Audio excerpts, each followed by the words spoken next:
sore hari ini. Dan juga teman-teman, izinkan saya memperkenalkan sedikit tentang Ustadz Fatih Karim. Beliau adalah founder Cinta Quran Center, seorang dai muda inspiratif di Indonesia yang fokus kepada pembumian Al-Quran melalui program kreatif dan inovatif, serta aktif berkolaborasi dengan institusi lain seperti Instituti Tazkiyah untuk Pemberdayaan Umat. Sebelum kita mulai, kami mohon perkenalan singkat dari Ustadz Fatih Karim untuk memberikan sedikit kata sambutan kepada Al-Ustadz. Kami persilakan. Ya, terima kasih Mas Ramdhani. Saya senang sekali sore ini ngobrol-ngobrol di waktu yang berbahagia ini. Insya Allah saya siap membantu untuk teman-teman semuanya. Mudah-mudahan apa yang saya pahami nanti bisa membantu ya, membantu apa yang sedang dibutuhkan ya. Saya Muhammad Fatih Karim. Sekarang sedang tinggal di Bogor. Kami punya dua anak. Ya, yang pertama kuliah seumur seumur anak-anak semua. Jadi saya bisa panggil nak ya. Ya, kemudian apa? Saya aktivitas sekarang adalah yang pertama saya pendiri Cinta Quran Foundation, lembaga filantropi. Dan kedua, saya seorang pengusaha. Saya memiliki berbagai unit bisnis. Selain berdakwah, saya berbisnis dan aktivitas sehari-hari saya tidak keluar dari dua hal itu, berbisnis dan berdakwah. Dan saya punya pesantren di Bintaro. Di sekarang santrinya dari Sabang sampai Maroke, full beasiswa free untuk mencetak mereka menjadi dai-dai yang akan disebar ke seluruh penjuru dunia, termasuk juga di Indonesia. Itu mungkin perkenalan di awal. Nah, silakan nanti apa yang bisa saya bantu, kita bisa ngobrol-ngobrol. Terima kasih. Insyaallah. Baik Ustadz, terima kasih. Selanjutnya kami sudah mempersiapkan beberapa pertanyaan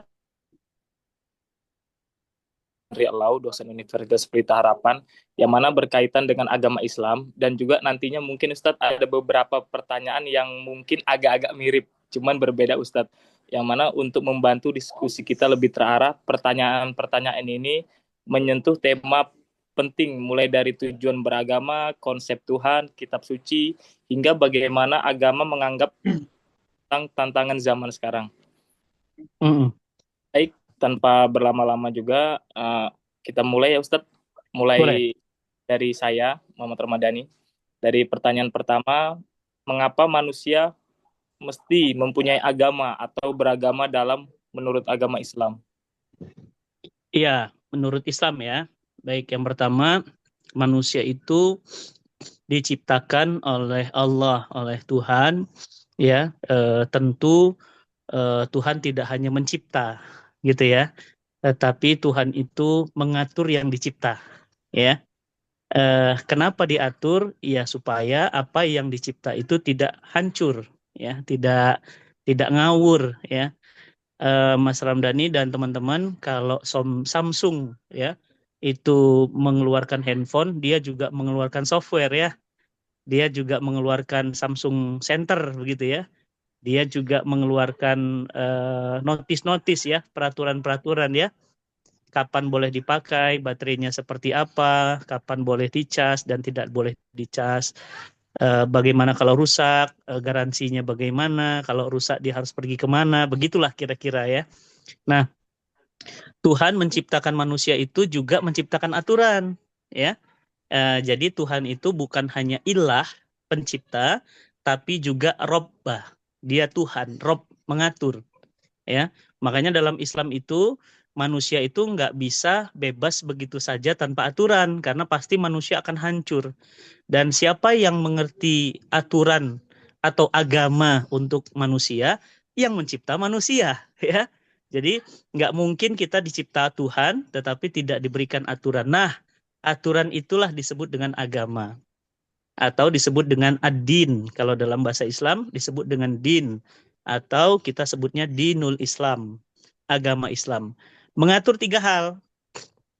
Yang pertama, agama Islam itu mengatur kita dengan Tuhan kita, seperti apa tata cara ibadahnya, seperti apa kemudian kita itu beribadahnya, seperti apa kita itu menyembah Tuhan kita, itu kita dengan Tuhan. Aturan yang kedua, kita dengan sesama kita, ya. Misalnya bagaimana kita bertetangga, bagaimana kita kemudian menghadapi orang-orang yang berbeda agamanya, bagaimana kita menghadapi orang-orang yang berbeda budayanya, bagaimana kita menghadapi orang yang berbeda jenis kelaminnya, kemudian kita dengan diri kita, bagaimana tata cara makan, apa yang boleh dimakan, makannya seperti apa, bajunya seperti apa, mana yang harus ditutup, mana yang boleh dibuka, kepada siapa ditutup, kepada siapa dibuka. Jadi luar biasa ya. Agama Islam itu mengatur 3 hal. Yang pertama, kita dengan Tuhan kita dengan diri kita, dan yang ketiga kita dengan lingkungan kita. Nah, ini disebut dalam Islam agama atau syariat. Begitu. Baik Ustadz. Lalu lantas apa tujuan beragama manusia bagi menurut agama Islam? Ya, dalam Islam itu manusia diciptakan untuk beribadah, untuk taat, untuk patuh kepada aturan Allah. Ya, Allah berfirman, "Wa ma khalaqtul jinna wal insa illa liya'budun." Wa ma khalaqtul jinna wal insa illa liya'budun. Dan aku tidak menciptakan jin, berarti jin itu ada, dia di luar manusia, jin dan manusia kecuali untuk beribadah kepadaku. Ya. Jadi apa tujuan penciptaan manusia? Untuk taat kepada peraturan Tuhannya. Ya. Agar apa? Agar manusia terpelihara nalurinya, agar manusia terjaga kesuciannya, agar manusia tetap terjaga kefitrahannya. Ya. Jadi apa tujuan agama untuk manusia? Agar manusia ini tidak menghancurkan alam semesta, agar manusia ini tidak menghancurkan dirinya sendiri, dan manusia keberadaannya itu membawa kebaikan bagi setiap manusia yang berinteraksi dengannya. Ya, jadi itu tujuan untuk menciptakan manusia. Jadi manusia diciptakan untuk beribadah. Wa ma khalaqtul jinna wal insa illa liya'budun. Di dalam Quran surah Az-Zariyat ya. Jadi tujuan penciptaan manusia menurut Islam begitu. Ya. Baik Ustadz. Lalu mengapa di dunia ini terlalu banyak agama? Terdapat banyak agama Ustadz. Oh ya, kenapa di dunia ini banyak sekali agama? Nah, tentu agama itu setidaknya dibagi 2 ya garis besarnya ya. Agama yang pertama adalah disebut dengan agama-agama yang disebut samawi atau agama-agama langit. Ya, agama-agama langit ini memiliki 3 kitab suci yang sama-sama kitab suci yang berawal dari tauhid ya. Agama Islam, agama Yahudi, dan agama Nasrani. Nah, ada model agama yang kedua, dia tidak berasal dari langit, artinya dia bukan, nggak ada nabinya, ya, nggak ada utusan, nggak ada mukjizatnya, tetapi dia agama yang kemudian diklaim sebagai agama atau budaya. Bisa disebut di sini adalah Hindu, Buddha, ya, Konghucu, agama-agama yang dia memang lahir bukan dari bisa jadi dari budaya atau tradisi atau keyakinan bangsa tertentu ya. Nah, mengapa bisa banyak agama ya? Bahkan sekarang kalau kita lihat ada nabi-nabi baru ya. Ada Musadek ya mengaku nabi baru ya. Ada yang membuat agama baru ya, menyembah pepohonan ada. Jadi kenapa bisa banyak agama-agama? Ya tentu karena banyak orang yang mohon maaf keluar dari rel yang sudah ditentukan ya. Jadi mereka mengada-ngadakan agama baru dengan harapan mereka punya pengikut ya. Di Jakarta dulu pernah ya ada namanya Lia Eden ya. Lia Eden itu punya agama baru itu ya. Dia mengatakan dia adalah nabi baru, dia adalah utusan Tuhan, dia adalah sang penolong manusia di akhir zaman. Dia seorang perempuan namanya Lia Eden. Nah, ini kenapa bisa agama-agama baru? Bisa saja karena setiap orang bisa kemudian membuat sebuah ajarannya masing-masing yang diyakini itu seperti agama, begitu. Jadi mengapa itu bisa terjadi?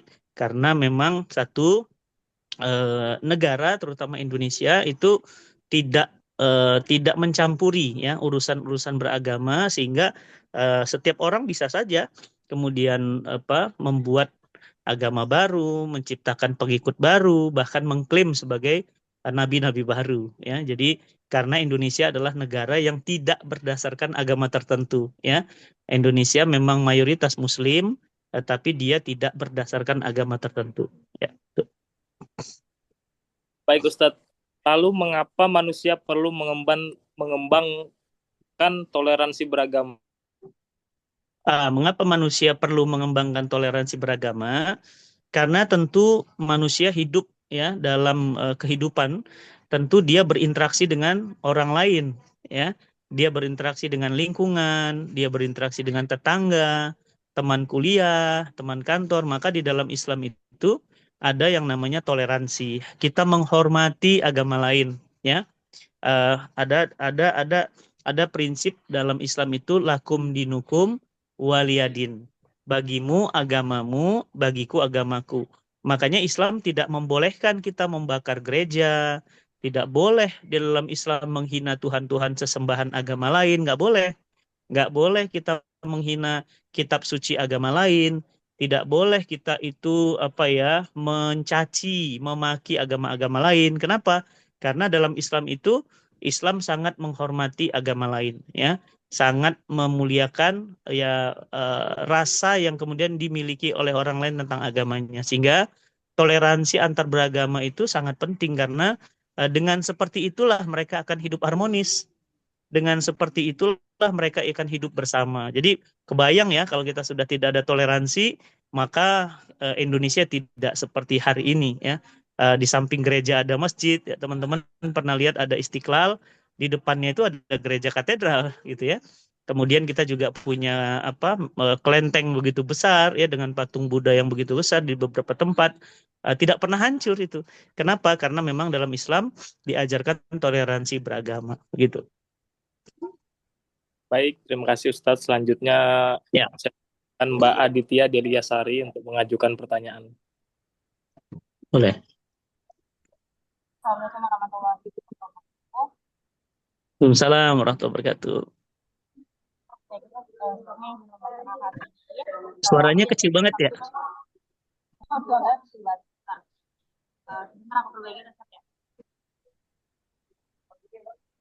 Suaranya nggak kedengeran, Mbak. Sekarang udah kedengeran belum, Ustaz? Ya. Cuma nggak sejelas Mas Ramdhani tadi. Sudah jelas ya? Ya, sedikit jelas. Oke, baik. Ustaz, maaf agak-agak zoom soalnya ininya agak bermasalah. Untuk pertanyaan selanjutnya, bagaimana konsep manusia dalam agama Islam, Ustaz? Iya, manusia atau dalam bahasa Arabnya disebut dengan al-insan. Yang pertama konsepnya adalah manusia ini adalah ciptaan Tuhan, ya. Manusia itu diciptakan Allah hanya dari segumpal darah, ya, atau setetes air mani di dalam rahim ibu. Kemudian dia diberikan akal. Yang pertama, manusia diberikan akal, ya, untuk bisa membedakan mana baik, mana buruk, mana benar, mana salah, ya. Kemudian manusia bukan hanya berbentuk hewan atau manusia, tapi dia punya yang disebut dengan perasaan, ya. Dia punya rasa cinta, dia punya rasa suka, dia punya mencintai, dicintai, dia punya emosional, ya. Dia punya keinginan beribadah, dia ingin memiliki sesuatu, ya. Jadi manusia itu punya akal dan punya rasa, ya. Nah, akal dan rasa dalam diri manusia itu harus diatur oleh yang namanya syariat di dalam agama Islam. Kenapa? Karena syariat itu yang dibawa oleh Nabi Muhammad yang mampu mengatur akalnya agar akalnya bisa membedakan mana baik dan buruk, mana salah, mana benar, mana terpuji, mana tercela. Dan kemudian rasanya, ya, rasa cinta, rasa sayang itu tetap pada fitrahnya, tidak rusak, ya. Sehingga konsep manusia dalam Islam, manusia adalah makhluk yang diciptakan Allah, diberikan akal. Berbeda dengan malaikat, malaikat tidak punya akal, mereka tidak punya rasa, mereka tidak punya nafsu, ya. Makanya kita yang hadir di sini semua ada nafsu. ya, nafsu marah, nafsu cinta, nafsu ingin memiliki sesuatu itu normal. Kenapa? Karena kita manusia, ya, kita manusia. Jadi manusia itu punya akal, punya rasa, dan manusia itu tertunduk akal dan rasanya terhadap syariat penciptanya, syariat Allah, begitu.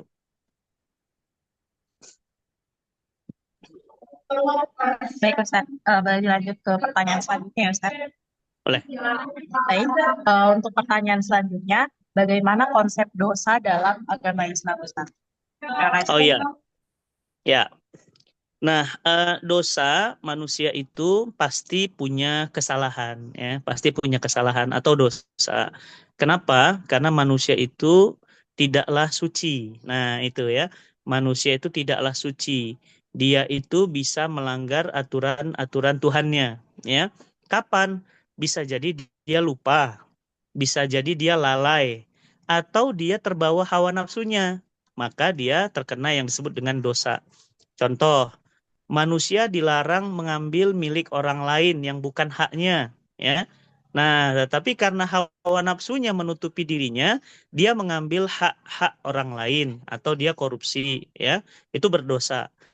Kemudian manusia itu dia lupa bahwa dalam Islam itu tidak boleh dia itu berdusta, ya. Tapi seringkali manusia berdusta untuk melindungi posisinya, maka dia berdosa. Jadi pada dasarnya manusia itu pasti punya dosa, pasti punya salah. Kenapa? Karena manusia ini bukan malaikat. Dia memiliki konsep bahwa dia mungkin sekali berdosa. Mungkin sekali dia lupa. Kenapa? Karena dia adalah potensi berbuat dosa. Ya, maka dalam Islam ada yang namanya taubat. Ya, taubat itu untuk apa? Taubat itu untuk berjanji mengulangi tidak melakukan dosa yang sama. Ya, dalam Islam disebut dengan taubatan nasuha atau orang yang bertaubat dan berkomitmen tidak akan mengulangi lagi dosa-dosa yang pernah dilakukannya.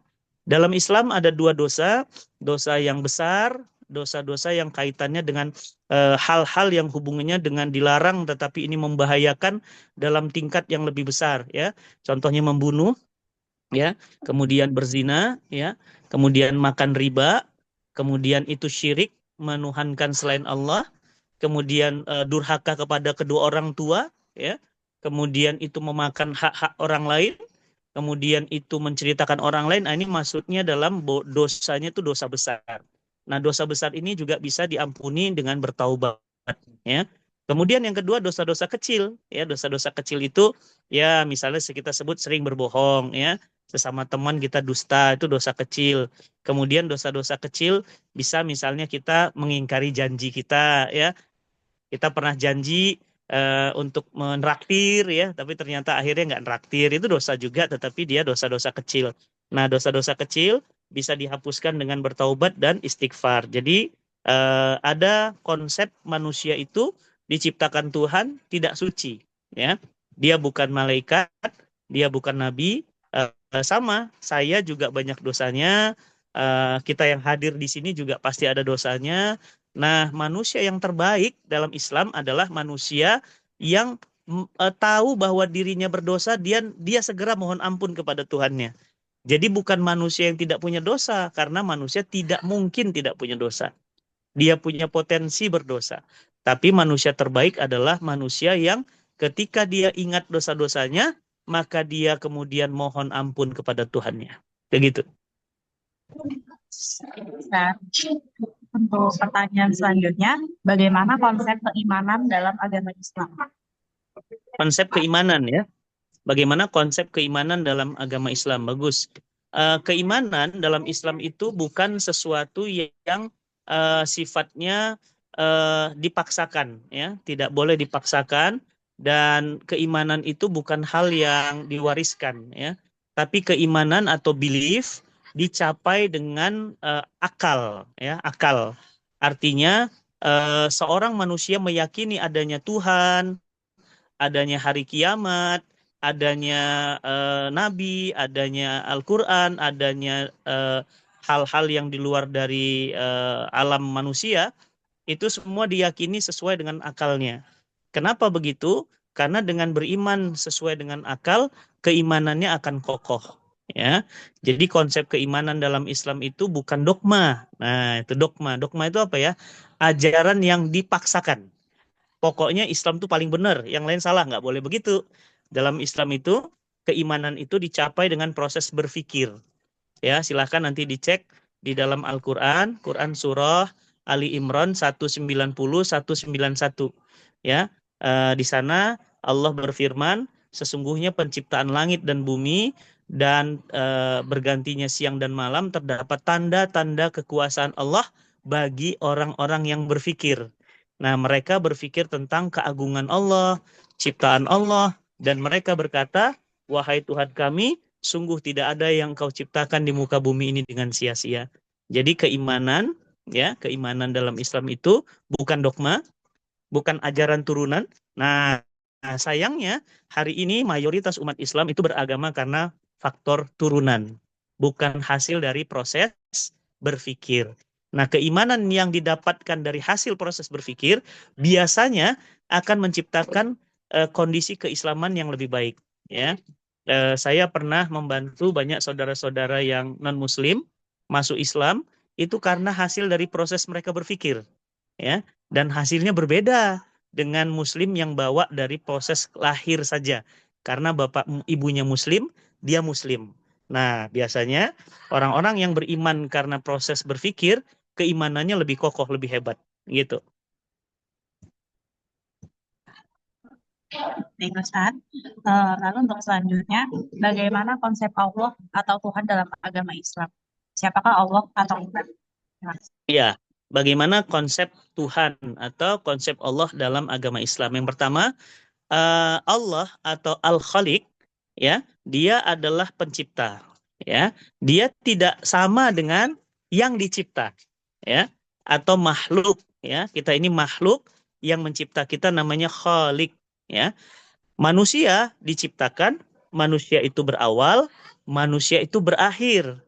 Kalau Tuhan tidak, dia tidak punya sifat seperti manusia. Dia tidak berawal dan dia tidak ada yang mengakhirinya.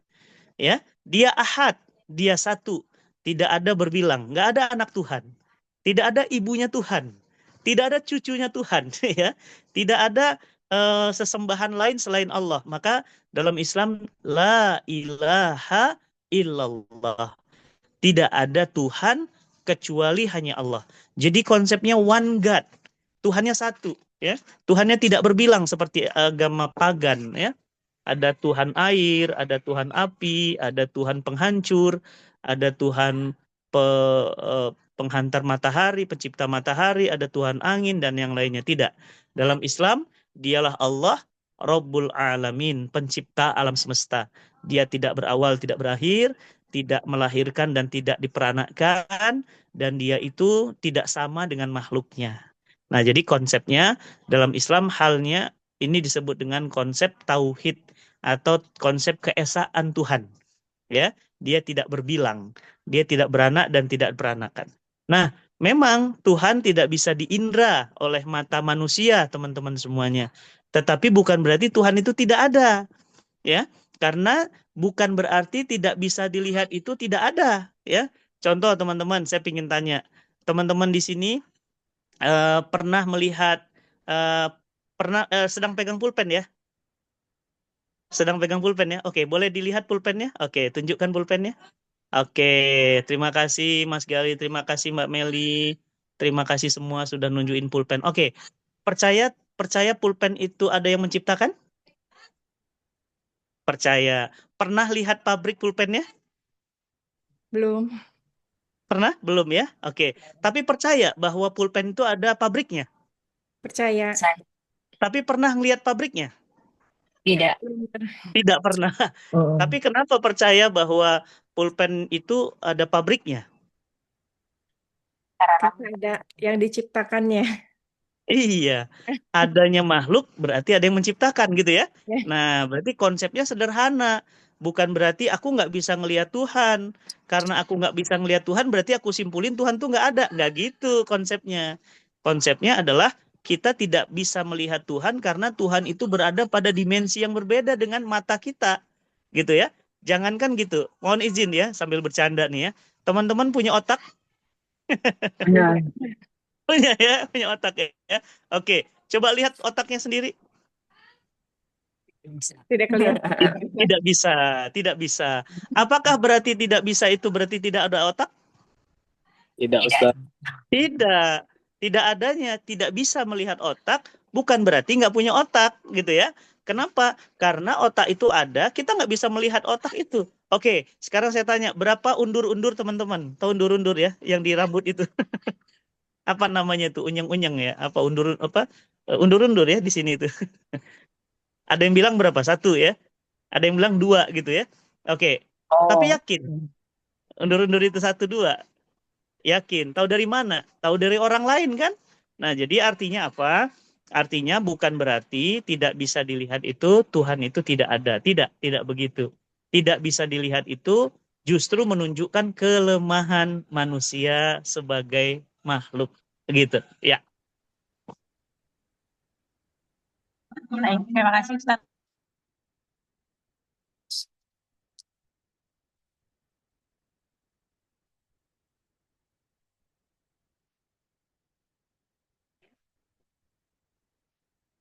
Assalamualaikum warahmatullahi wabarakatuh, Pak Ustadz. Assalamualaikum warahmatullahi Perkenalkan, nama wabarakatuh. saya Terima kasih. Gali. Mas Gali. Saya ada Ya. pertanyaan nih, Pak Ustadz, terkait tugas kuliah saya. Mohon Ya. dibantu, Pak Ustadz. Siap. Yang pertama adalah bagaimana konsep kitab suci, proses terjadinya kitab suci, dan bagaimana bisa disebut kitab suci dalam agama Islam, Pak Ustadz. Ya. Yang pertama, dalam Islam Allah menciptakan manusia berikut juga peraturan buat manusia, ya. Maka Allah Subhanahu wa taala menciptakan manusia berikut juga menurunkan aturan untuk manusia. Aturan itu adalah Al-Qur'an, ya. Nah, bagaimana Allah Subhanahu wa taala menurunkan Al-Qur'an? Yang pertama, Allah Subhanahu wa taala mengutus nabinya, ya. Nabi Muhammad Sallallahu Alaihi Wasallam yang hari ini 12 Rabiul Awal dilahirkan di Mekah. Ya, beliau adalah manusia seperti kita. Beliau menerima wahyu dari Tuhannya melalui perantara malaikat Jibril. Disampaikan kepada mereka Al-Quran. Al-Quran dalam Islam adalah huda linnas, petunjuk bagi manusia, dan dia penjelas yang baik dan buruk, yang terpuji tercela, semua dalam Al-Quran. Dan Al-Quran itu la roiba fih, tidak ada keraguan di dalamnya. Al-Quran bukan ciptaan manusia. Al-Quran bukan buatan siapapun, tetapi Al-Quran adalah kitab suci yang diturunkan oleh Allah Subhanahu wa taala, yang dia tidak akan pernah ada yang bisa menciptakannya. Ya, satu huruf di dalam Al-Quran nilainya 10 pahala jika dibaca. Kemudian Al-Quran ya adalah mukjizat terakhir untuk semua nabi-nabi dan seluruh manusia. Al-Quran tidak ada satupun manusia bahkan jin yang bisa membuatnya sampai hari ini.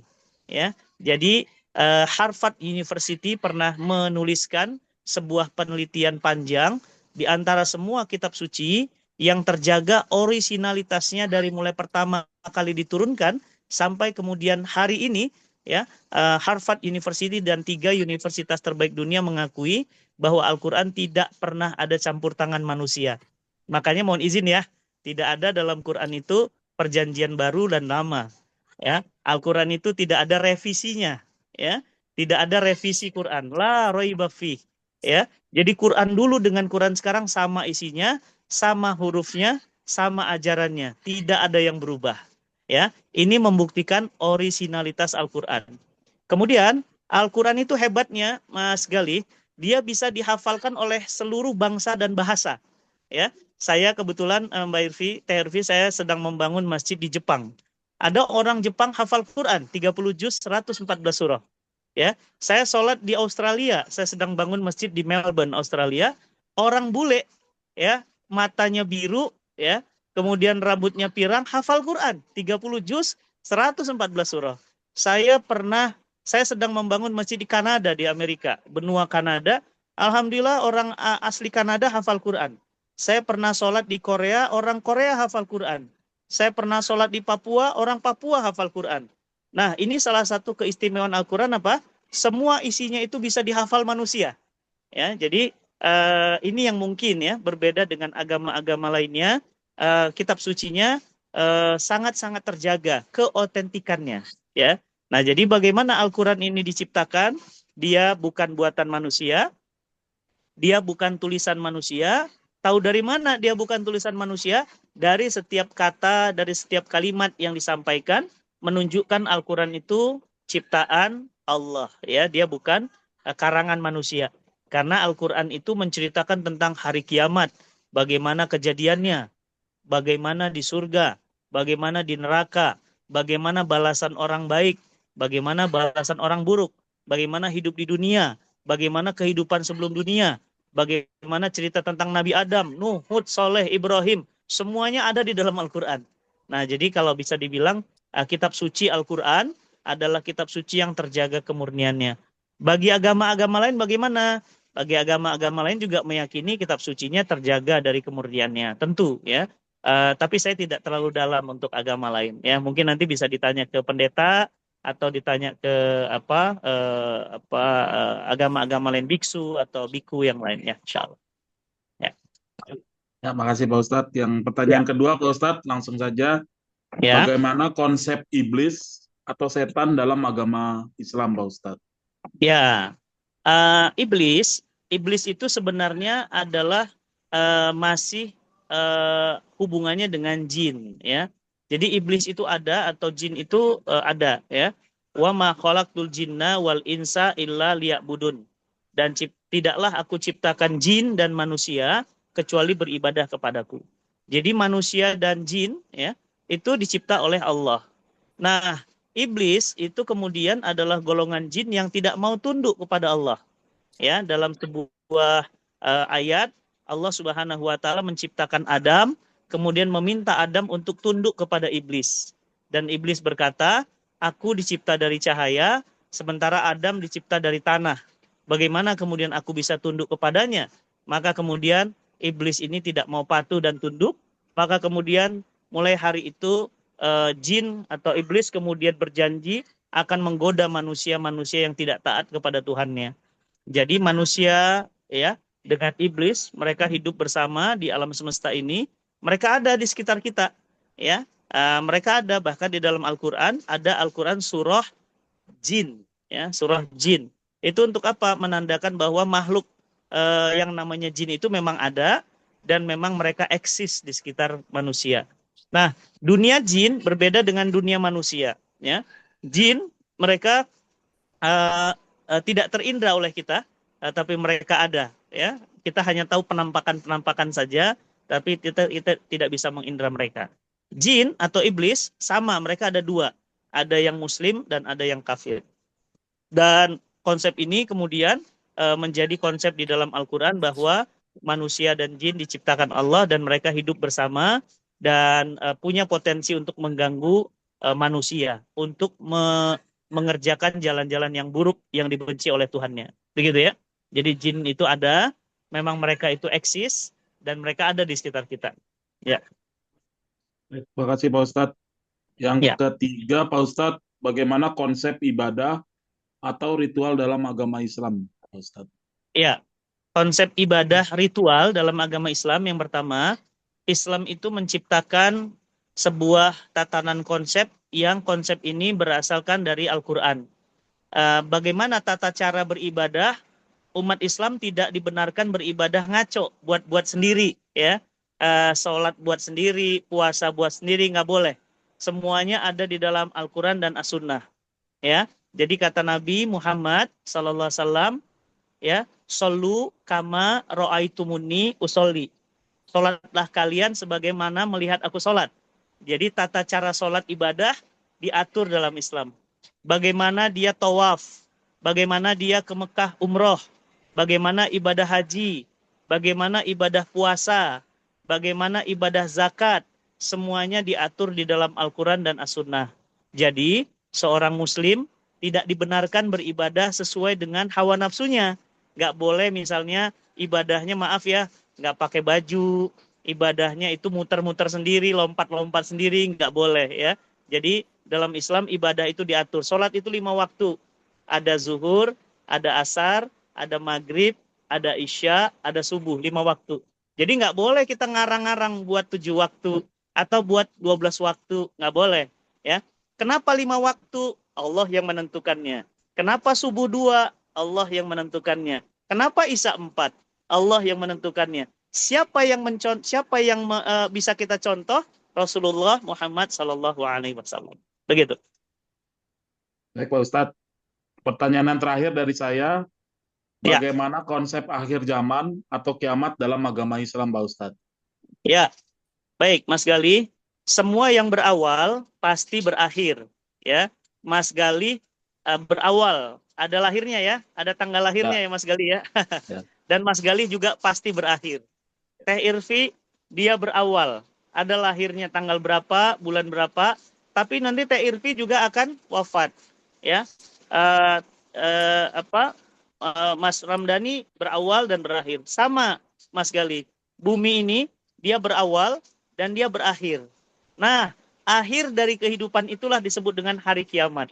The end of the day. Nah, hanya saja kapan? Nggak ada yang tahu. Di mana? Nggak ada yang tahu. Hanya saja ada ciri-cirinya. Ciri-ciri akhir zaman atau kiamat, ya kita lihat hari ini ya. Peperangan di mana-mana, pembunuhan dengan begitu mudah terjadi, ya.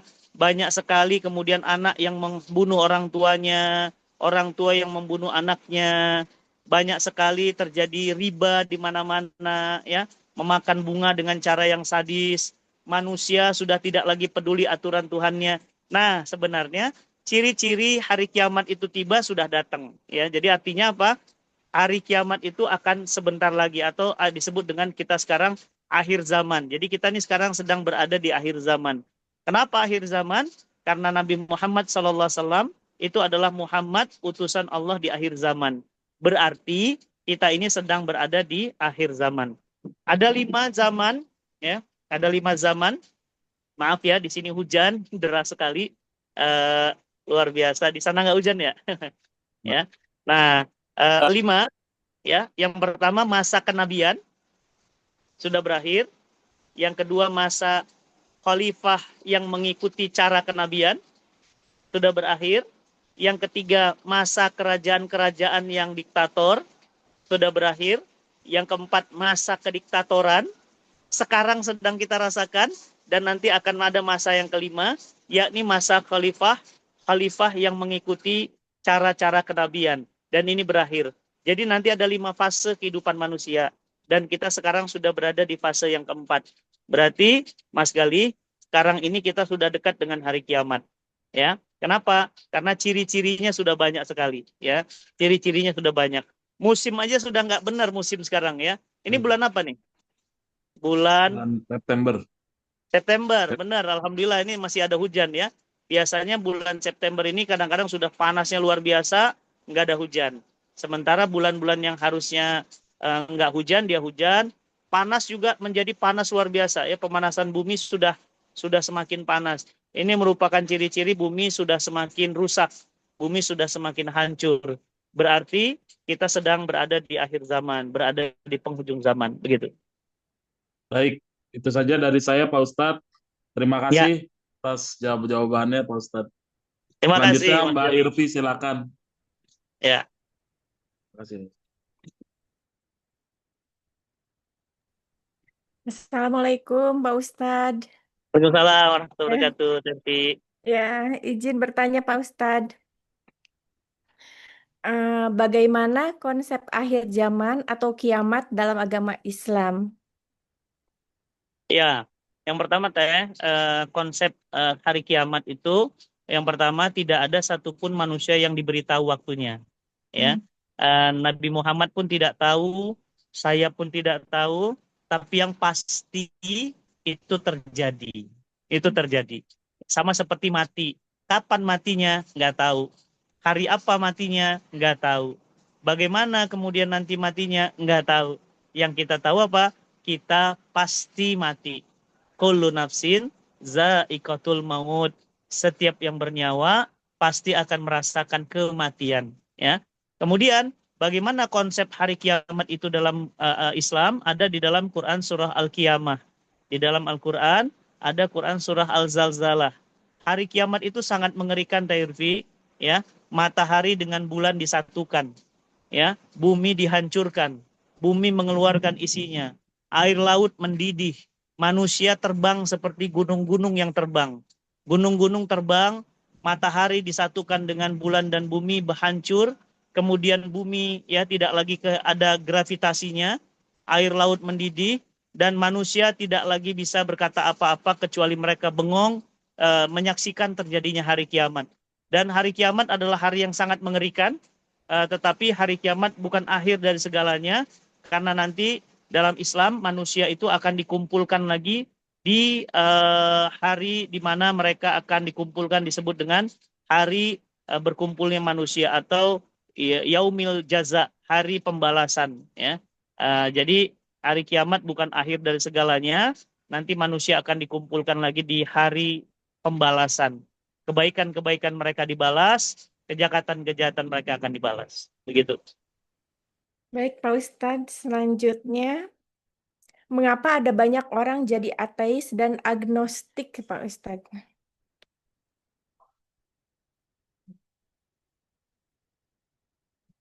Kenapa ada orang yang ateis, ya? Kenapa ada orang yang agnostik, ya? Ateis itu adalah sebuah pemahaman mereka tidak percaya Tuhan, ya. Mereka tidak percaya Tuhan. Kenapa mereka tidak percaya Tuhan? Karena memang mereka ingin Tuhan itu terindra oleh panca inderanya. Mereka mengatakan bahwa mereka hanya percaya kepada yang mereka lihat, gitu. Jadi kalau mereka nggak bisa lihat, ya mereka tidak percaya, orang nggak ada kok, gitu ya. Nah, bagaimana saya bisa mempercayai sesuatu yang tidak ada? Maka mereka kemudian akhirnya memutuskan ateis. Atau yang kedua, mereka akhirnya mengambil jalan tengah, karena ada yang mengatakan Tuhan ada, tapi mengatakan satu lagi Tuhan itu tidak ada, semua rekayasa manusia. Maka mereka kemudian mengambil keputusan untuk kemudian mengatakan Tuhan itu tidak ada. Nah, ini yang pertama. Yang kedua, kenapa mereka agnostik? Agnostik itu percaya Tuhan, kebalikannya. Dia Tuhan percaya, cuma mereka tidak percaya agama. Jadi Tuhan itu ada, tapi mereka tidak percaya itu agama. Ya, nah mana yang lebih mending? Dua-dua nggak mending. Dua-dua nggak mending. Dua-duanya keliru. Ya, Tuhan itu ada dan Tuhan menciptakan manusia beserta aturannya atau agama. Ya, jadi kalau agnostik itu percaya Tuhan, nggak percaya agama. Kalau ateis itu tidak percaya Tuhan sama sekali. Ya. Baik, Pak Ustadz. Pertanyaan selanjutnya, bagaimana konsep tempat-tempat yang dianggap suci dalam agama Islam, Pak Ustadz? Ya, dalam agama Islam, tempat-tempat yang disebut dengan suci adalah tempat-tempat yang disebutkan di dalam Al-Quran. Seorang manusia tidak dibolehkan menganggap sesuatu itu suci sebelum Allah yang memberikan tempat itu kategorinya suci. Ya, satu, tempat suci itu ada 3, ya. Masjidil Haram, Masjid Nabawi, dan kemudian Masjidil Aqsa di Palestina, ya. Kemudian apalagi tempat-tempat suci? Masjid. Maka kita masuk ke dalamnya harus berwudu. Maka kita masuk ke dalamnya harus tahiyatul masjid atau sholat menghormati masjid. Jadi tidak boleh menganggap bahwa kuburan suci, menganggap bahwa pohon beringin itu suci, nggak boleh menganggap matahari itu suci, tidak boleh. Jadi apa itu konsep tempat-tempat suci? Adalah memang tempat-tempat yang memang Allah mengkategorikan itu suci. Ya, demikian. Baik, Pak Ustadz. Ya. Satu lagi pertanyaan. Ini, Pak Ustadz, saran terhadap pendidikan dan terhadap agama-agama dunia ke depannya seperti apa, Pak Ustadz? Saran pendidikan gimana maksudnya? Saran terhadap pendidikan agama-agama dunia ke depannya. Saya nggak menangkap maksudnya nih, saran pendidikan. Saran terhadap pendidikan agama-agama dunia. Mungkin maksudnya pendidikan agama-agama dunia adalah tidak hanya satu agama, tapi beberapa agama gitu di dunia pendidikan Oh, yang mengajarkan beberapa agama di dalamnya gitu, Pak Ustadz. oh ya. Nah, saran saya terhadap model-model pendidikan beragama, yang pertama, mendidik agama itu harus utuh, ya. Tidak boleh mendidik agama itu sepotong-sepotong, ya. Tidak boleh separuh-separuh sehingga memahaminya nanti nggak utuh, gitu ya. Kedua, ya kaum pendidik agama itu harus bisa sesuai dengan agama yang diajarkan. Artinya kita walk the talk, ya. Saya mengajarkan untuk apa? Untuk jujur, maka saya jujur. Saya mengajarkan kasih sayang kepada orang lain, maka saya juga punya kasih sayang yang besar untuk orang lain. Saya mengajarkan amanah ya, maka kemudian pengajarnya juga harus amanah. Jadi apa kuncinya? Keteladanan. Kemudian saran saya buat pendidikan-pendidikan beragama yang lain adalah apa? Toleransi beragama, gitu ya. Boleh mengatakan agamanya benar, tapi kemudian tidak boleh menghakimi apalagi mencaci agama-agama lain. Kemudian saran saya untuk pendidikan-pendidikan keagamaan, ya, tolong pendidikan keagamaan itu ya lebih fokus kepada mencetak manusia-manusia yang bermanfaat, ya, sehingga manusia-manusia merasa dirinya di dunia ini hadir untuk memberikan arti bagi yang lain, manfaat bagi yang lain, begitu. Jadi itu mungkin saran-saran saya kepada sistem pendidikan keagamaan-keagamaan. Baik, Pak Ustadz, masih ada satu pertanyaan lagi. Ya, Apa saran bagi dari Pak Ustadz bagi Menteri Agama dan pemerintah dalam menciptakan kerukunan umat beragama? ya. Saran kepada pemerintah atau Kementerian Agama untuk menciptakan kerukunan, satu, ya, harus bisa apa namanya menjadi jembatan yang baik antar semua agama. Ya, jadi harus sering-sering mengadakan forum-forum kebersamaan beragama, ya. Karena kita hidup dalam konsep Bhinneka Tunggal Ika, kita konsepnya berbeda-beda, maka harus sering-sering berinteraksi dan menjadi jembatan kebaikan. Yang kedua, profesional dalam pengurusan-pengurusan agama. Nggak boleh ada korupsi dana haji dong. Ya, jangan dong ya. Malu lah gitu ya, masa korupsi dana haji gitu ya. Mudah-mudahan saran saya didengar sama Menteri Agama. Ya. Kemudian bantu dong agama-agama lain juga untuk mudah ya membangun masjid, juga membangun tempat ibadahnya ya. Kemudian menteri-menteri agama atau kementerian agama harus jadi teladan ya. Mereka adalah menteri agama yang harusnya paling agamis, ya kan? Berarti paling mudah diakses, paling mudah diajak bicara, paling mudah kemudian dititipkan amanah, jangan jadi pendusta, apalagi menjadi koruptor. Ini penting, karena apa? Gini Teh Irfi, bagaimana Teh Irfi membersihkan lantai kotor dengan sapu yang kotor, ya kan? Lantainya kotor, tapi dibersihin pakai sapu yang kotor. Kira-kira apa yang Tambah terjadi? kotor, Pak Ustadz. Makin kotor. Nah, saya berharap institusi Kementerian Agama itu adalah orang yang paling berat amanahnya. Kenapa? Karena dia harus walk the talk.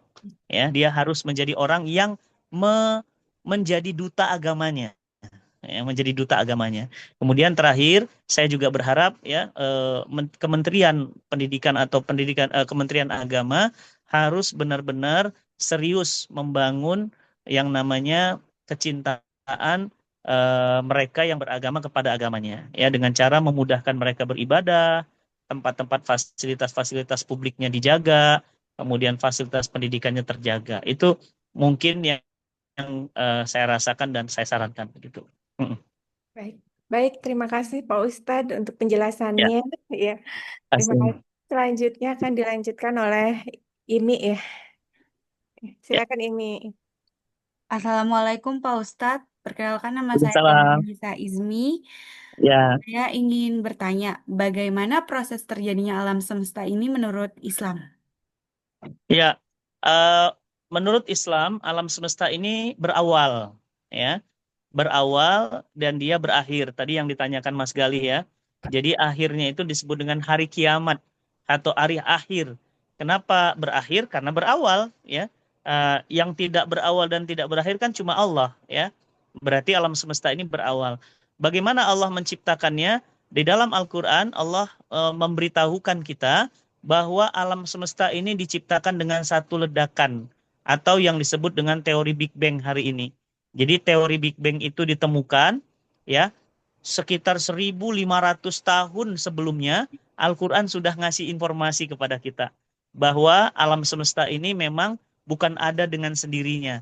Dia diciptakan dari satu ledakan besar seperti trompet, ya. Jadi bentuknya seperti trompet, dan itu benar, ya. Dalam sebuah penelitian fisika dikatakan dulu alam semesta ini mengembang seperti trompet, sehingga kemudian menjadi planet-planet yang bertebaran, dan Allah berikan kehidupan, salah satunya kehidupan yang ada di dunia ini. Jadi alam semesta ini berawal dari ciptaan dan dia akan berakhir dengan kehancuran, ya. Kemudian konsepnya lagi, alam semesta ini dia terbatas, Tezmi. Dia terbatas. Kenapa terbatas? Matahari dia bergantung kepada garis edarnya. Bumi bergantung kepada garis edarnya. Bulan bergantung pada garis edarnya. Berarti apa? Berarti alam semesta ini tunduk kepada aturan yang menciptakannya. Dia tunduk kepada Allah. Begitu. Jadi di dalam Quran dikatakan alam semesta ini yang ketiga konsepnya adalah diciptakan untuk manusia, ya. Huwallazi khalaqalakum ma fil ardi jami'a. Dialah Allah yang menciptakan semua alam semesta ini untuk kebaikan manusia. Jadi Teh Ismi boleh ngambil ikan di laut, boleh, silahkan. Teh Ismi boleh ngambil daun macam-macam, apalagi kalau Teh Ismi misalnya orang Sunda, ya, semua daun boleh dimakan, ya, kecuali daun telinga, ya. Sama daun pintu, ya, daun pintu nggak boleh, ya. Jadi silahkan mau makan daun poh-pohan, mau makan daun kemangi, ya silahkan. Itu diciptakan Allah untuk manusia. Huwallazi khalaqalakum ma fil ardi jami'a. Dialah Allah yang menciptakan semua alam semesta ini untuk manusia. Itu konsepnya. Jadi yang pertama terbatas, yang kedua diciptakan di awal pasti berakhir, yang ketiga, dia saling ketergantungan. Itu konsep alam semesta. Baik, Pak Ustadz, terima kasih. Pertanyaan selanjutnya, apa peran mahasiswa dalam dialog dan toleransi beragama menurut agama Islam? Perannya sangat penting, ya, karena manusia ketika dia dewasa, dia menjadi pelajar, mahasiswa, maka akalnya semakin bertambah dan berpikirnya semakin mudah. Maka diharapkan mahasiswa itu lebih mengembangkan konsep toleransi beragama, ya. Tidak menghina agama lain. Ini penting nih. Nggak boleh menghina Tuhan-Tuhan agama lain. Tidak boleh tidak boleh merusak, ya, fasilitas-fasilitas agama lain. Tidak boleh. Jadi manusia di dalam Islam, apalagi mahasiswa, sangat-sangat perannya strategis banget untuk toleransi keberagamaan, ya. Baik, Pak Ustadz. Bagaimana supaya manusia bisa selamat masuk ke surga? Apakah Ya. yang harus dilakukan? Ya, bagaimana dalam Islam seorang manusia bisa masuk ke dalam surga? Surga itu adalah balasan akibat perbuatan-perbuatan baiknya. Ya, yang pertama dia beriman kepada Allah dan dia beramal soleh, beramal baik. Ya, jadi kalau teismi baik sama orang tua, teismi baik sama teman-teman, teismi baik kepada diri sendiri, teismi menghargai orang lain, maka nanti ketika wafat Islam memberikannya anugerah berupa tempat yang tidak ada kesedihan, tidak ada air mata, tidak ada duka. Ya, Teizmi akan bahagia selama-lamanya di sana, yang tidak ada sakit lagi, tidak ada kecewa lagi, tidak ada air mata lagi. Hidupnya bahagia. Nah, itulah surga. Jadi, siapakah mereka yang mendapatkan surga? Adalah orang-orang yang selama di dunia itu beriman dan beramal soleh. Insya Allah, dia akan mendapatkan ganjaran berupa tempat kembali yang terbaik, yakni surganya Allah, yang di sana khalidina fiha abada, abadi selama-lamanya. Tidak ada lagi ujung akhirnya, ya. Akan indah selama-lamanya. Itulah surga, begitu. Baik, Pak Ustadz. Pertanyaan terakhir, jika ada banyak orang tidak beragama, apakah ada hukuman bagi mereka? Bagaimana jika orang beragama justru lebih banyak dosa dibandingkan dengan orang beragama itu. Ya, Bagaimanakah dengan keadilan Allah? ya. Allah itu sangat adil, ya. Allah sudah memberikan akal, Allah sudah memberikan Al-Qur'an, tetapi manusia diberikan kebebasan untuk memilihnya. Ya, dalam Islam itu, Mbak, konsepnya kalau dia memilih kebaikan, Allah balas dengan kebaikan. Dia memilih keburukan, Allah balas dengan keburukan, ya. Jadi tidak ada karma dalam Islam.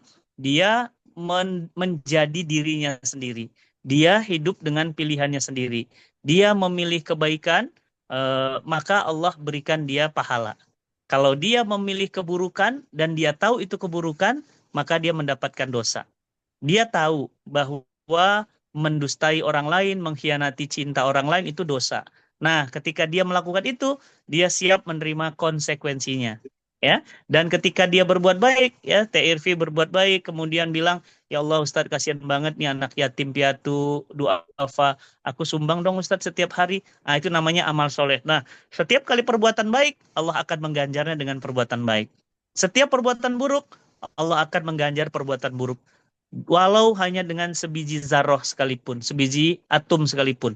Fama ya'mal miskala dzarratin khairan yarah, wa may ya'mal miskala dzarratin syarran yarah. Sekecil apapun kejahatan dibalas, sekecil apapun kebaikan dibalas. Itu konsep keadilan Tuhan, insyaallah. Baik, Pak Ustadz, terima kasih. Pertanyaan selanjutnya akan dilakukan oleh Kameli. Kameli, silakan. Ya, Selamat sore, Pak Ustadz. ya, Emily. Saya ingin bertanya, bagaimanakah konsep keselamatan menurut keyakinan di dalam agama Islam? Ya, baik. Yang pertama, Islam itu berarti salam. Assalam, Islam, yusallim. Artinya Islam itu adalah selamat. Jadi, kalau di dalam Islam, seseorang itu memeluk Islam, berarti dia sudah terselamatkan. Dia selamat dari lisannya, dia selamat dari perbuatannya, menjadi orang-orang yang baik. Maka disebut dengan Islam atau selamat. Dan juga orang-orangnya disebut dengan Muslim, ya, atau orang-orang yang selamat. Bahkan Islam mengajarkan konsep mengucapkan salam. Salam keselamatan. Assalamualaikum warahmatullahi wabarakatuh. Artinya, semoga Allah memberikanmu keselamatan, rahmat kasih sayang, dan keberkahan. Jadi, bagaimana seorang di dalam Islam konsep keselamatannya, ketika dia memeluk Islam, maka dia selamat di dunia dan di akhirat. Ya, jadi konsep keselamatan dalam Islam adalah ketika seseorang itu kembali kepada fitrahnya, kembali kepada agama Islam, maka dia berarti mendapatkan keselamatan di dunia dan nanti dia juga akan selamat di akhirat. Hasanah fid dunya wa fil akhirati hasanah wa qina azabannar. Dia juga akan selamat di akhirat. Begitu konsep keselamatan. Terima kasih Pak Ustadz. Ya. Lalu yang kedua, ini dari saya, ini mengapa ada kejahatan di dunia ini? Dan dari Ya. manakah sumbernya? Lalu apakah hukuman bagi kejahatan di masa akhir hidupnya? Ya, apa itu kejahatan? Kejahatan itu adalah sesuatu yang dibenci oleh agama, dibenci oleh Tuhan. Ya, contoh Islam sudah bilang, misalnya tidak boleh mengambil harta orang lain, ya, tidak boleh membunuh, kan ya, tidak boleh berzina, tidak boleh menyakiti hati orang lain, tidak boleh menipu, berbohong dan yang lainnya. Ini itu konsep kejahatan. Nah, apa itu kejahatan dalam Islam? Kejahatan itu adalah perbuatan-perbuatan yang dilarang oleh Tuhan. Kenapa dilarang oleh Tuhan? Karena itu nggak baik buat manusia. Nah, jadi manusia udah dikasih tahu nih Teh Irfi, jangan itu diambil. Manusia tuh gitu. Ya. Udah dibilang jangan, masih dikerjain. Ya, misalnya Teh Meli, ya saya udah bilang, Teh Meli gitu ya, jangan belok kiri ya. Nanti kalau mau ke rumah saya di Bogor, kalau Teh Meli udah sampai tol Sentul, lurus aja Teh. Jangan ambil kiri. Kiri itu, saya kan orang Bogor tahu, itu lagi renovasi, nanti jadi nabrak jurang. ya. Karena banyak yang meninggal di sana, Teh Meli. Teh Meli tetap aja iseng gitu kan. Saya ngambil jalur kiri, Ustadz, gak apa-apa, pingin tahu. Tuh kan, benar masuk jurang. Nah, jadi saya sudah beritahu Teh Meli. Siapa yang memberitahu itu? Al-Quran. Jangan, nggak boleh. Itu haram. Jangan, nggak boleh. Itu nggak baik. Tapi Teh Meli tetap aja ngambil jalan itu. Padahal saya sudah memberitahu. Nah, itu namanya konsep kejahatan. Terus Ustadz, apa dampaknya bagi seseorang? Seseorang yang sering berbuat kebaikan, maka hidupnya akan dicintai banyak orang. Seseorang yang berbuat kebaikan, maka hidupnya bahagia, happy. Seseorang yang berbuat kebaikan, maka dia akan dirindukan banyak orang. Seseorang yang berbuat kejahatan, maka hidupnya tidak akan tenang. Makanya koruptor nggak tenang. Ya, rumahnya digondol, dia pergi ke luar negeri. Kenapa? Karena dia berbuat kejahatan. Kalau dia nggak jahat, dia nggak mau pergi, Temeli. Dia pasti di rumah. Ngapain keluar?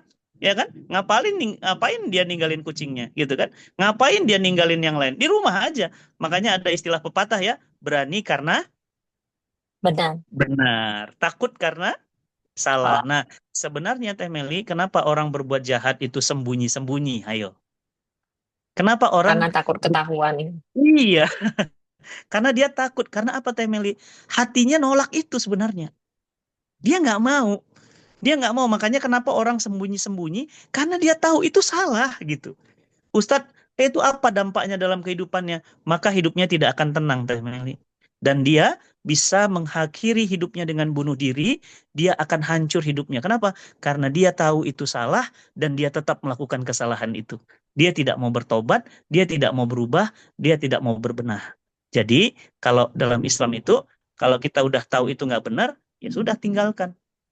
Kalau tahu itu benar, kerjakan, gaspol, begitu.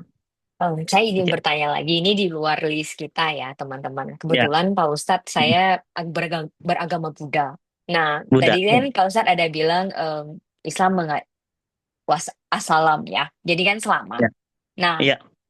tapi kan seperti yang Ustadz bilang di awal, itu kebanyakan itu di Indonesia apalagi ya, harusnya itu Mm-mm. banyak yang beragama Islam tapi tidak Mm-mm. mengerti ajarannya. Jadi Iya, seperti betul. warisan. Nah, Iya. bagaimana pendapat Ustadz untuk orang yang ber-KTP Islam tidak mengerti Mm. Islam. ajaran Islam, Mm-mm. tetapi mereka Mm-mm. berbuat jahat, tetapi mereka tetap mengucapkan assalam. Apakah mereka tetap akan selamat setelah bertobat atau eh, Mm. atau ya karena mereka mengucapkan salam ini, maka mereka akan Mm-mm. selamat? Bagus banget pertanyaannya. Iya, iya. Ustadz, banyak orang non-Muslim, banyak orang Islam, dia agamanya cuma agama KTP, ya. Mm-mm. Jadi agamanya cuma simbol aja, gitu ya. Kemudian dia tidak sesuai dengan agamanya. Tapi dia mengucapkan salam. Assalamualaikum warahmatullahi wabarakatuh. Semoga kamu selamat. Kenapa? Karena memang dalam Islam ada yang namanya saling mendoakan. Saling mendoakan. Jadi tadi ketika forum ini dibuka, Assalamualaikum Ustadz Fatih warahmatullahi wabarakatuh. Maka yang mengucapkan ini banyak yang Islam beneran juga, ada juga yang Islamnya masih dalam KTP saja. Nah, apakah kemudian dia akan mendapatkan juga keselamatan dengan doa itu? Insya Allah. Ya, karena apa? Karena makin sering dia mendoakan dan didoakan, maka dia insya Allah akan menjadi lebih baik. Banyak, Teh Meli, saya mendapati teman-teman saya yang dulunya Islam KTP, karena kemudian dia berteman dengan lingkungan yang baik, alhamdulillah, ya, sekarang dia menjadi Muslim yang benar, menjadi Muslim yang baik. Jadi memang setiap orang pasti sebenarnya ingin baik, ingin selamat, gitu ya. Hanya saja banyak orang yang tidak tahu caranya, tidak tahu jalannya. Nah, disitulah Temeli pentingnya kalau di dalam Islam itu ada guru atau ustadz yang membimbing mereka agar mereka selamat di dunia dan nanti di akhirat. Begitu. Baik, saya izin bertanya satu lagi yang di luar ini Ya, lagi. Maaf ya ya, teman-teman, saya boleh. penasaran. Ya. Soalnya saya sempat baca, jadi di agama Islam itu lebih banyak juga mempercayai takdir, benar ya? Hmm, hmm, Apakah Ustadz untuk umat Islam hmm, bisa berhasil bertemu dengan ajaran? Misal, saya terakhir di hmm, keluarga Islam.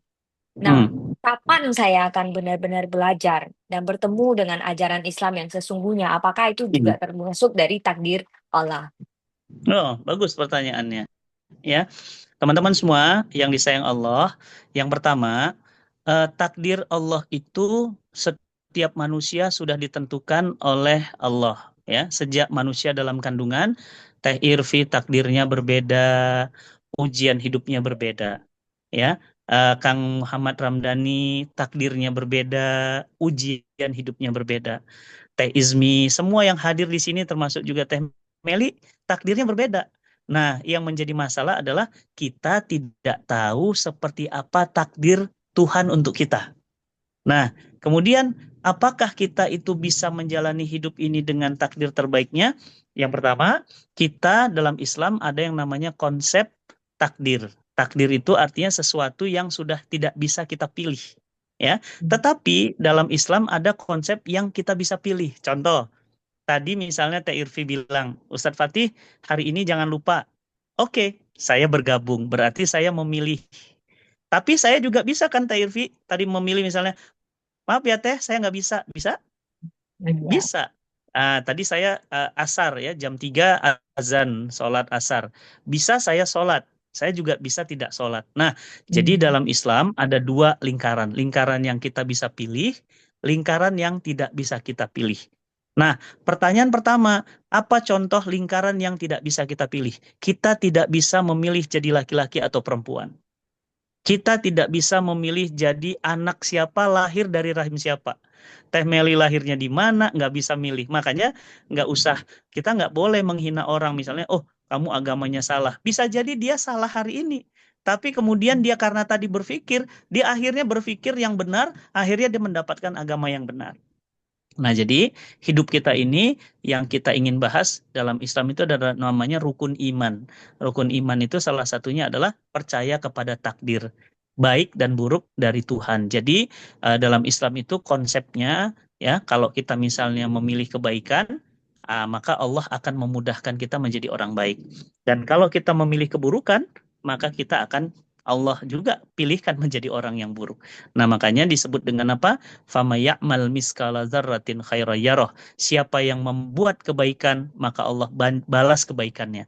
Dan siapa yang memilih kejahatan, maka Allah juga akan balas kejahatannya. Jadi sebenarnya kita ini diciptakan Tuhan itu ada hal-hal yang bisa kita pilih, ada hal yang kita tidak bisa pilih. Nah, kalau kita memilih yang baik dapat pahala kebaikan, kalau kita memilih keburukan kita akan mendapatkan keburukan. Nah, adapun takdir, kita meyakini bahwa takdir Tuhan untuk kita pasti baik. Ya, kita diciptakan jadi wanita itu baik. Kita diciptakan jadi laki-laki itu baik. Kita diciptakan dilahirkan dari orang tua yang kemudian mungkin berbeda pemahaman dengan kita itu terbaik buat hidup kita. Jadi takdir itu pasti baik. Terima kasih Pak Ustadz. Jadi saya kembali lagi ke pertanyaan yang di dalam ini. Boleh. Bagaimana asal mula manusia menurut agama Islam? Ya, manusia yang pertama ya adalah Nabi Adam. Ya, jadi manusia pertama itu adalah Nabi Adam, dicipta oleh Allah, ya tidak melalui rahim, tetapi Allah meniupkan ruh dari segumpal tanah dan meniupkan ruh. Jadilah Nabi Adam. Kemudian dari tulang rusuk Nabi Adam itu Allah ciptakan Hawa, wanita pertama yang menjadi istri Adam. Dari sanalah kemudian manusia itu berkembang biak sampai kita hari ini. Jadi kita sebenarnya adalah anak dari cucu-cucunya Adam dan kita adalah manusia, punya akal, punya rasa, punya pikiran. Jadi manusia diciptakan Tuhan pertama kali adalah Adam dan Adam adalah nenek moyang kita dan manusia bukan dari monyet, manusia itu bukan dari evolusi, manusia itu bukan dari cacing ya. Manusia itu juga bukan dari robot tapi manusia adalah anak keturunan Nabi Adam dan itu semuanya informasinya ada di dalam Al-Quran gitu. Baik, karena saking penasaran ini saya akan tanya satu lagi. Karena kan Adam dan Hawa ya kan. Ya, jadi Adam. Satu-satu, oke. Jadi kalau di Muslim kan poligami diizinkan. Nah, sedangkan tadi ada dari bukan aturan, tadi ada larangan melukai Ya, orang lain, benar kan? orang lain. Ya. Ya, jadi Ustaz saya izin bertanya, poligami di Nah. dalam agama Islam, mengapa itu boleh gitu? Menurut Boleh, oke. ya, Bagus pertanyaannya. maaf Ya. ya. Yang pertama, laki-laki diciptakan itu berbeda dengan perempuan, ya. Pada laki-laki itu ada benih-benih keturunan, ya kan? Kemudian pada perempuan itu ada tempat atau disebut dengan rahim, tempat melahirkan, ya. Maka kemudian fitrah laki-laki dengan perempuan berbeda. Laki-laki dan perempuan tidak sama, ya. Nah, maka di dalam Islam itu dasarnya laki-laki itu diciptakan Allah untuk menikah. Untuk apa menikah? Mereka untuk menjaga kesuciannya, gitu ya. Nah, oleh karena itu manusia itu diciptakan oleh Allah itu laki-laki dan perempuan, begitu. Maka mereka kemudian menikah. Nah, di dalam Al-Qur'an sebenarnya tidak ada anjuran, ya ini penting nih. Tidak ada anjuran untuk laki-laki menikah lebih dari satu, tidak. Tapi jika hal-hal tertentu terjadi, nah ini penting. Jika hal-hal tertentu terjadi, Islam memberikan exit door. Atau kalau kita di mall, kalau kita di hotel, ada yang namanya pintu keluar darurat. Nah, jadi poligami itu adalah pintu keluar darurat. Nah, sayangnya Teh Meli, hari ini banyak laki-laki yang tidak paham itu pintu keluar darurat. Nah, dia merasa hidupnya darurat, padahal dia tidak darurat. Ya, apa itu darurat? Begini Teh Meli, misal, ya seorang laki-laki dia menikah dengan perempuan, maka perempuan itu tidak bisa punya keturunan. Ya, maka laki-laki ini sangat memiliki ingin punya anak. Maka bagi mereka berdua ada pilihan. Satu, mengangkat anak. Betul ya? Yang kedua, istrinya kemudian berkata, kamu suamiku pasti sangat menginginkan keturunan. Dan aku tidak bisa memberi karena rahimku sakit. Maka aku memberikanmu ya pilihan. Apakah mengambil anak keturunan atau kita kemudian menambah ibu untuk kemudian anak agar tercipta lahir gitu ya. Nah, itu jadi adalah apa? Lagi-lagi saya sebut apa? Exit door. Jadi bukan wajib, bukan disuruh, enggak ya, tapi itu exit door. Satu. Yang kedua, banyaknya jumlah wanita ya karena perang, kehancuran laki-laki banyak yang mati dalam perang, sehingga jumlah wanita itu sangat banyak, sehingga jumlah laki-laki sangat sedikit. Dan kalau tidak punya banyak keturunan, maka terjadilah kehancuran populasi. Maka exit door adalah memiliki banyak istri untuk banyak keturunan. Oke. Yang ketiga adalah laki-laki. Ya, ini satu lagi nih.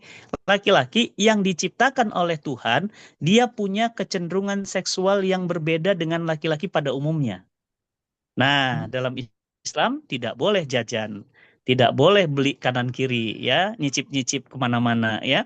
Maka dalam Islam dibolehkan exit door. Apa itu? Menikah lebih dari satu, tapi dibatasi hanya sampai 4 saja. Karena dulu, di zaman dulu, Teh Meli, yang namanya wanita itu dinikahi, itu dikawini, maaf ya, dikawini bukan dinikahi, bisa 100, 200, 300, bahkan banyak sekali raja-raja di semua kerajaan ya, di Cina, di Jepang, istrinya itu banyak sekali. Bisa 20, 30, 40 dan semuanya. Itu banyak dari kerajaan-kerajaan di Jepang, Korea, Cina, raja-raja di Arab juga begitu. Nah, maka Islam mengharamkan itu, nggak boleh. Islam hanya membatasi mereka hanya 4. Nah, jadi kalau dikatakan tadi itu kan menyakiti hati yang lain, makanya saya katakan dia exit door. Dia bukan apa ya, bukan suggest. Dia nggak disuggest. Dia hanya disuggest jika mengalami 3 masalah tadi. Tidak bisa melahirkan, kemudian jumlahnya lebih banyak daripada laki-laki, atau ada laki-laki ya, Teh Meli, Teh Irfi, yang memang maaf ya fitrah seksualnya ini agak lain ya, berbeda. Dia tidak cukup dengan satu. Ada yang begitu ya, sehingga Islam tidak membenarkannya jajan ke sana sini. Islam memberikan peluang kepadanya untuk menikah 2. Ternyata tidak cukup, diberikan 3. Tidak cukup, diberikan 4. Ya, tapi Temeli, kejadian ini sebenarnya tidak pada semua laki-laki. Ya, jadi tidak boleh kemudian jadinya mengeneralisir gitu ya. Oh, Islam membolehkan, sebenarnya boleh itu dengan tanda bintang ya, syarat dan ketentuan berlaku ya. Misalnya contoh ya Teteh, kalau yang satunya dibelikan rumah Teh, yang nomor duanya rumahnya sama, itu namanya adil. Yang satunya dibelikan mobil, harganya 500, yang kedua mobil juga. Yang ketiga mobil juga. Nah, sayangnya Teh Meli, itu banyak sekali pelaku-pelaku perbuatan seperti itu yang tidak mampu berbuat adil. Yang satu dibeliin, yang kedua, itu yang Teteh tadi sebut, itu kan menyakiti hati Ustadz. Bukankah itu tidak boleh menyakiti hati, begitu? Ya. Terima kasih Hmm. klarifikasinya Pak Ustadz. Soalnya kami kebetulan saya dari jurusan psikologi. Jika suatu Oh, hari saya bertemu dengan misal klien atau siapapun yang kebetulan ah, beragama Islam, datang jika curhat soal poligami dan saya langsung, ah, oh Islam kan boleh ya, itu kan agak lain ya. ah. Jadi setidaknya saya mengerti. Terima kasih Iya, Pak Ustadz atas iya, jawabannya. iya. Lalu apa nih tadi? Saya di mana ya? Terakhir kayaknya ini. Oh enggak. Hmm. Maaf teman-teman, saya di nomor 25 bukan ya? Karena aku sih pusing sendiri berapa masa. Oke, soalnya ini pertanyaan ke-24-nya sama dengan yang awal, jadi saya nggak tanya ya. Iya, Karena yang oke. ke-25 ini, bagaimana sikap agama Islam menurut Ustadz Fatih Karim terhadap korupsi dan LGBT? Jadi, Oh, hmm, ya. Islam mengharamkan korupsi, ya. Dan itu pelakunya adalah dosa besar. Kenapa? Karena korupsi itu merugikan orang lain. Nah, karena konsep Islam itu keselamatan, maka merugikan orang lain itu tidak selamat, ya, tidak selamat. Kenapa? Karena dia menghancurkan milik orang lain, menimbulkan ketidakadilan. Islam melarangnya.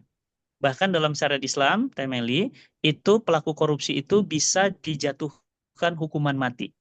Dijatuhkan hukuman mati. hmm. Ya mohon maaf ya, kalau di Indonesia karena nggak pakai hukum Islam, dihukumnya cuma penjara.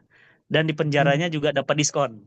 Ya, kalau pakai hukuman Islam, hukumannya hukuman mati. Serius. Ya, hukumannya hukuman mati. Ya, dengan cara bisa ditembak, bisa jadi juga dipenggal. Karena memang mengambil hak orang lain itu, oh itu sangat-sangat keras dilarang dalam Islam, nggak boleh. Karena itu namanya harta haram. Dan orang yang makan harta haram hidupnya tidak berkah, tidak bahagia.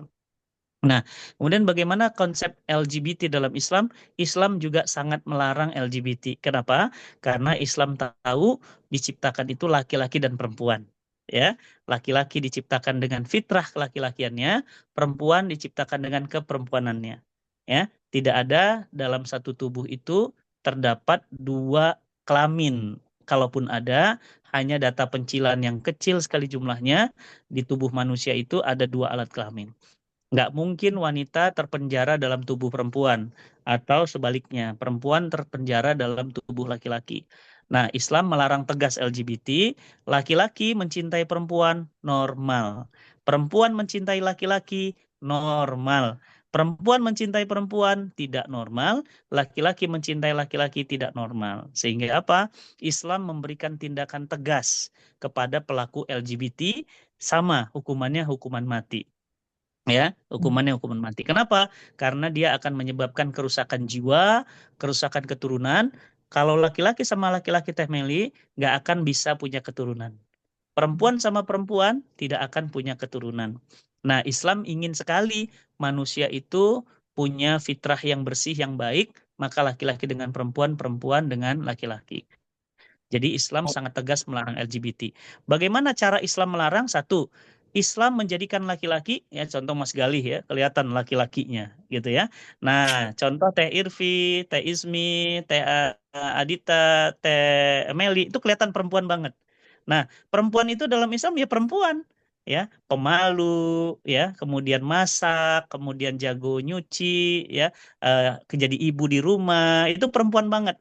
Jadi laki-laki dengan laki-lakinya. Makanya dalam Islam tidak boleh tidur ya adik dengan kakak, walaupun adik dengan kakak satu kasur satu selimut. Bapak dengan anak pun tidak boleh satu selimut. Kenapa? Islam sangat menjaga. Bahkan di dalam Islam ya tempat tidur harus dipisah jika mereka sudah masuk masa balik. Maka mereka tidak boleh satu tempat tidur. Kenapa? Karena berpotensi untuk perilaku-perilaku menyimpang seperti tadi. Ya, jadi Baik. kalau ditanya, Islam sangat membenci dan sangat menghukumi ya perbuatan korupsi dengan perbuatan haram, hukumannya berat, dan juga LGBT juga begitu. Baik Pak Ustadz, saya ingin merespon dengan dua pertanyaan terakhir terkait jawaban ini. Jadi jika Ya. tidak salah tadi, ada Mhm. larangan membunuh bukan ya di Islam? Ya. Mm-mm. Ya kan? Nah, misal nih orang ini korupsi, hukuman Mm-mm. mati. Ya. Yang menjalankan hukuman mati ini kebetulan beragama Islam. Mm-mm. Jadi dia membunuh dong Ustadz. Jadi bagaimana itu ya? Ya, bagus pertanyaannya. Ustadz, dia kan menjalankan tidak boleh membunuh, tapi ada petugas yang kemudian tugasnya untuk membunuh. Itu Iya. bagaimana gitu ya? Nah, jadi dia membunuh ini bukan konsep membunuh pada umumnya. Kalau membunuh pada umumnya kan memang Islam melarang. Contoh ya, ada suami kemarin di Bogor itu membunuh istrinya, itu haram. Dosa besar dan dosanya itu ya seperti membunuh seluruh manusia. Ada seorang istri di Kendari kemarin membunuh suaminya. Dosanya dosa besar dan dosanya seperti membunuh seluruh manusia. Ada ojek kemarin ya, Afan Kurniawan, dibunuh. Itu dosanya dalam Islam itu dosanya seperti membunuh seluruh manusia. Nggak boleh. Nah, ada petugas yang tugasnya menjalankan perintah Allah untuk melakukan aktivitas pembunuhan. Atau disebut dengan petugas-petugas yang memang menjalankan tugas. Jadi sebenarnya hakikatnya dia bukan membunuh. Ya, dia menjalankan tugas untuk menjalankan perintah Allah. Sama seperti orang berperang, Temeli. Jadi misalnya orang berperang, masa kalau orang berperang kan hanya ada dua kemungkinan. Kalau dia tidak dibunuh, dia harus membunuh. Dan membunuh di sini karena dalam kondisi perang, membunuh itu malah dibolehkan. Jadi membunuh itu bisa boleh, bisa enggak dong. Iya. Ya, sama seperti gini, mencintai itu boleh iya, boleh terlarang kan? Ya kan? Cinta itu kan boleh. Tapi cinta itu juga bisa terlarang. Contohnya apa? Mencintai sesama jenis. Ya, contohnya apa lagi? Tapi kan Ustadz bilang tadi cinta itu dianjurkan. Iya, tapi dia mencintai pohon sampai dia menikah dengan pohon. Ya, dia mencintai boneka, bahkan dia menikah dengan boneka. Jadi dalam Islam tuh gini, membunuh itu haram, ya. Tapi ada membunuh yang dibolehkan. Menceritakan aib orang, gibah itu dilarang. Tapi ada gibah yang dibolehkan. Contohnya Teh Meli lagi di pengadilan, di hakim. Hakim bertanya, Mbak Meli, coba ceritakan kepada kami bagaimana kejadiannya. Kemudian Mbak Meli berkata, saya tidak mau menceritakan Pak, karena itu aib. Kan nggak bisa, ya kan? Maka Mbak Meli akan cerita kan gitu. Oh iya Pak, dia pernah melakukan ini kepada saya. Dia melakukan kejahatan kepada saya. Oh, nggak boleh. Harus tetap cerita. Kenapa? Karena itu adalah aib yang dibolehkan untuk diungkap. Jadi membunuh itu hukumnya haram, tapi ada perbuatan-perbuatan tertentu yang memang kita harus membunuh. Contoh, Teh Meli di rumah lagi dirampok orang. Dan perampoknya Teh Meli itu udah megang gorok itu di sini di leher. Dia mau membunuh. Hanya ada dua pilihannya. Teh Meli membunuh dia atau teteh yang dibunuh orang. Nah, dalam Islam itu disebut dengan syahid. Orang yang mati dalam upaya untuk membela diri. Palestina misalnya. Palestina tanahnya dirampok, dirampas. Nah, mereka harus membunuh tentara Israel. Ya kan? Karena kalau mereka tidak membunuh tentara Israel, mereka pasti dibunuh. Nah, jadi bukan berarti membunuhnya yang tercela, tapi tercela ketika Tuhan mengatakan itu tercela, dan itu mengatakan boleh ketika Tuhan mengatakan itu boleh. Jadi filosofi pembunuhan itu dilarang, tapi ada pembunuhan yang dibolehkan. Begitu. Baik, satu lagi Pak Ustadz, terakhir ini. Tadi kita ada bahas soal perempuan diciptakan berbeda. Jadi kalau saya tidak salah ingat, Pak Ustadz ada menyebutkan di rumah, memasak, menjaga anak. Tapi Pak Ustadz zaman sekarang banyak, kebetulan saya punya 3 anak cewek. Dan memang dominan pada umumnya di luar Islam itu selain cinta, kedua itu lebih dominan bahwa istrinya itu harus soleha ya kalau tidak salah. Jadi di rumah dan lain-lain. Sebenarnya untuk zaman sekarang dengan banyak ini woman power dan sebenarnya perempuan mempunyai skill dan kapasitas yang bisa Mm-mm. dibilang sebanding jika Ya. memiliki edukasi. Mm. Bagaimana pandangan Pak Ustadz pada zaman sekarang Mm-mm. menurut ajaran Islam, tetapi Ya. di zaman dan kemajuan sekarang Ya. perihal role Ya. sebagai perempuan?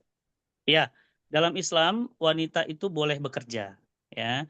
Wanita boleh mengajar, wanita boleh belajar, wanita boleh jadi profesor, wanita boleh jadi rektor, wanita boleh jadi CEO, wanita boleh jadi CFO, wanita boleh jadi dirut, wanita boleh jadi diri mereka dalam aktivitas perkantoran. Nah, tetapi mereka harus ingat bahwa mereka juga punya peran yang berbeda ketika di rumah. Jadi walaupun di luar jadi Bu Sri Mulyani Indrawati, ya, dari Menteri Keuangan, ya, jadi orang yang narikin pajak, begitu ya. Tapi kalau di rumah jadi Sri istri, Mulyani, ya, jadi jadi istri istri, ya. ya, jadi istri, jadi Sri Mulyani yang asli. Jadi kemudian jadi ibu bagi anak-anaknya, ya. Kalau dia memasak, makanya Bu Sri kemarin kehilangan bunga itu dia marah sekali gitu ya. Kamu boleh ambil apapun kan gitu ya. Kamu boleh curi apapun. Tapi kamu sangat menyakitkan aku karena bunga itu adalah hasil dari coretan anak-anakku. Nah, itu menyakitkan bagi beliau. Kenapa? Karena itu ada sejarah panjang antara hubungan dia sebagai ibu dengan anak-anaknya. Nah, jadi apa pelajarannya di sini? Islam tidak melarang Teh Meli untuk bekerja. Boleh. Hukumnya apa, Ustadz? Hukumnya boleh, mubah. Ya, Teh Meli boleh jadi direktur? Boleh. Boleh jadi pengusaha besar? Boleh. Boleh jadi karyawan juga? Boleh. Boleh jadi profesor? Boleh banget. Nanggung profesor. Guru besar aja, Teh Irvi boleh. Guru besar Universitas Pelita Harapan ya. Profesor Dr. Irvi boleh gitu. Jadi Islam tidak melarang. Tapi jangan lupa fitrah aslinya adalah istri dari suaminya yang saat di rumah dia harus kemudian bakti sama suaminya, dia harus menjadi ibu dari anak-anaknya, dia tempat kembali yang paling indah buat anak-anaknya, dan dia pangkuan yang paling hangat buat suaminya. Begitu. Oke, terima kasih Pak Ustadz dan teman-teman Sama. saya. Saya Wah, benar-benar belajar banyak hari ini terima karena kasih. kebetulan ada yang bisa seperti ini Zoom ya, Ya, karena jarang kan ya. Jadi boleh. saya kembalikan ke Pak Dani ya ini. Terima kasih Ya, waktunya. terima kasih. Ya, teman-teman, sebelum kita akhiri sesi, mungkin ada teman-teman lain yang mau bertanya. Diangkat tangannya. Ada? Cukup. Terima kasih Pak Ustadz. Ya. Sama-sama Mas Gali. Terima kasih teman-teman semuanya. Jangan sungkan-sungkan. Teh Irvi, ada nomor handphone saya. Tolong dibagikan ke teman-teman. Mungkin teman-teman di sini ada yang, aduh Ustadz tadi saya ngeganjel banget tuh. Pingin nanya, pingin silahkan. Ya.